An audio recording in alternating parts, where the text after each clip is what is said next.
খিচুড়ি? তুমি খিচুড়ি খাচ্ছ? কেমন করে খাচ্ছ? হ্যালো বন্ধুরা, তোমরা সবাই কেমন আছো?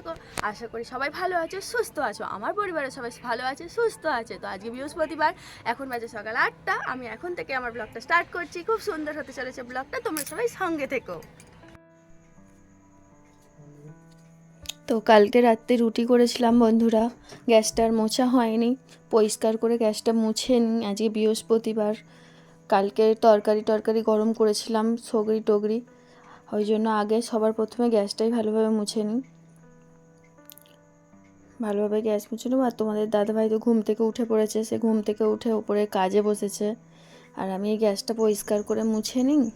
তারপর আমি একটু চা বসাবো। তোমাদের দাদাভাইয়ের আবার চা না হলে হয় না, সে ঘুম থেকে উঠে পড়েছে যেহেতু, তাকে চা করে দিতে হবে তাড়াতাড়ির মধ্যেই।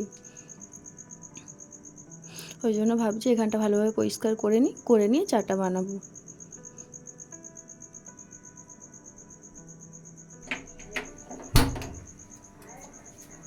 তো দেখতেই পাচ্ছ বন্ধুরা, আমি গ্যাস জ্বেলে দিয়েছি, একটু জল দিয়ে দিলাম চা বসাবো বলে, একটু চা পাতা দিয়ে দিলাম, একটু চিনি দিয়ে দেব। আর আমাদের সব সময় রোজ প্রতিদিন র চা খাওয়াই হয়, আমাদের দুধ চা খাওয়া হয় না, আমাদের ডেলি আদা দিয়ে চা খাওয়াই হয়, সেই জন্য একটু আদাও দিয়ে দেবো এর মধ্যে। একটুখানি অল্প করে আদা দিয়ে দেব। তো আমার চাটা মোটামুটি রেডি হয়ে গেছে, চলো চাটা ঢেলে নিই।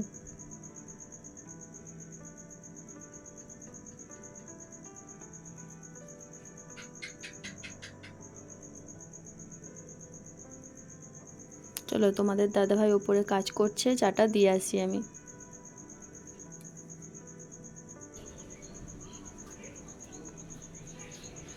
নাও।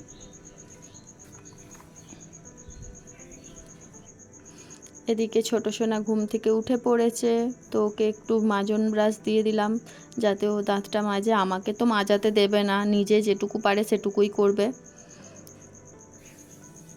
আর বড় সোনা ঘুম থেকে উঠে পড়তে গেছে, ওর সকালে পড়া ছিল, ওই জন্য সে পড়তে গেছে। ছোটা সোনার জন্য একটু খাবার বসিয়েছি, ও চিড়ে সেদ্ধ খাবে, ওই জন্য চিড়েটাকে ভালোভাবে ধুয়ে পরিষ্কার করে নিয়ে রান্না করে নিচ্ছি, সোনা খাবে বলে। ওর জন্য একটু বাটি করে তুলে ঠান্ডা করতে দিই, ঠান্ডা হয়ে গেলে সোনাকে খাওয়াবো।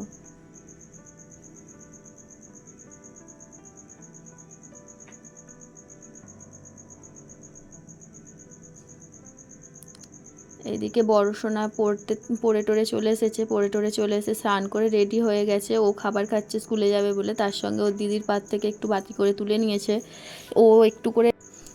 বড় সোনা স্কুলে চলে গেল রেডি হয়ে, ওকে ভালোভাবে স্কুলের ব্যাগ ট্যাগ রেডি করে দিলাম, করে দেওয়ার পর বড় সোনা স্কুলে চলে গেল। আর আমি তো দেখতেই পাচ্ছ বন্ধুরা, সবজি নিয়ে বসে পড়েছি, আর ছোটো সোনা আমার পাশে বসে বসে খেলা করছে। আর তোমরা বলো তো আমি এটা কি করছি? তোমরা কেউ বলতে পারবে এটা কি?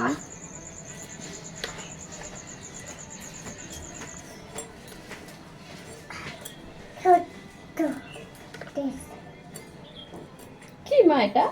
বেগুন। বেগুন? এটা কি? এটা কি? বেগুন। বেগুন?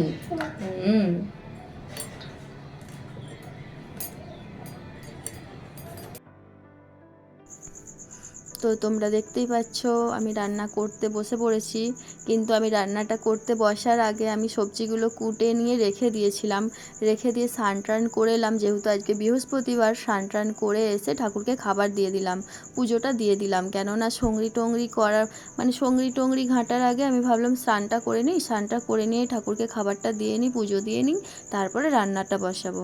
তো স্নান টান করে রান্নাটা বসানোর আগে আমি স্নান টান করে নিয়ে পুজোটা দিয়ে দিয়েছি, দিয়ে তারপরে আমি রান্নাটা করছি। আর ওইদিকে কাঠের উনুনে আমি ভাতটা বসিয়ে দিয়েছি, কাঠের উনুনে ভাতটা হচ্ছে, আর গ্যাসে এদিকে আমি তরকারি করছি। যেহেতু অনেকটা বেলা হয়ে গেছে, সেই জন্য কাঠের উনুনে আর সবটা করতে গেলাম না। কাঠের উনুনে সবটা করতে গেলে আমার অনেকটা কষ্ট হয়ে যাবে, সেই ছাদের ওপরে তুলে নিয়ে যাও, তারপরে করো, ওই জন্য ভাবলাম শুধু ভাতটা উপরে বসিয়ে দিই, দিয়ে আর নিচে তরকারিগুলো করে নিই। তো আমি তরকারিটা সেদ্ধ করে নিয়েছি বন্ধুরা, তারপরে মশলাটা ভেজে নিচ্ছি। ভেজে নিয়ে এর উপরে তরকারিটা দিয়ে দেব।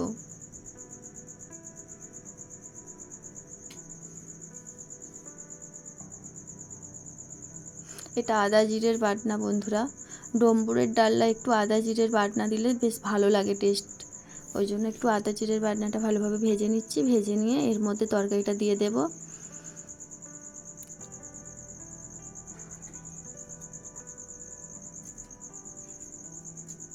মশলাটা অনেকটাই সেদ্ধ হয়ে গেছে বন্ধুরা তরকারির সঙ্গে। এবার একটু ওর সঙ্গে চিনি দিয়ে আর নামিয়ে নেব। চিনি দিলে একটু মিষ্টি মিষ্টি লাগে আর খেতেও সুন্দর লাগে। আবার অনেকে চিনি পছন্দ করে না তরকারিতে, কিন্তু আমাদের তরকারিতে একটু চিনি দিই। তো এটা হচ্ছে বড়ি দিয়ে তেঁতুল দিয়ে টক, টক বলা ভুল, আমাদের চাটনি সব কিছু হয়। একটু বেশি করে চিনি দিয়ে চাটনি তৈরি হচ্ছে। চাটনিটা হয়েই এসেছে।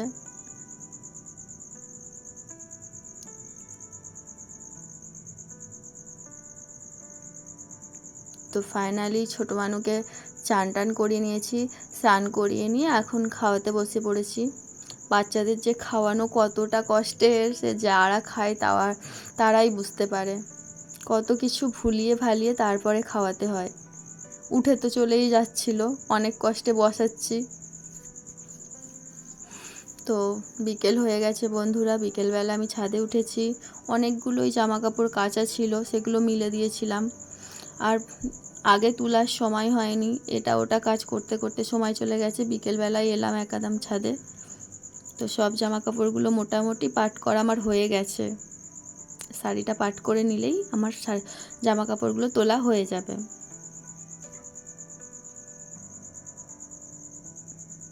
তো বন্ধুরা আমি জামা কাপড় তুলতে ছাদে এসেছিলাম। তো সব জামা কাপড়গুলো আমার তোলা হয়ে গেল। তো আমার ভিডিওটা আমি এখানেই শেষ করছি। যদি ভালো লাগে লাইক করো, কমেন্ট করো, আর চ্যানেলটা সাবস্ক্রাইব করে আমার পাশে থেকো। চলো এখনকার মতো টাটা।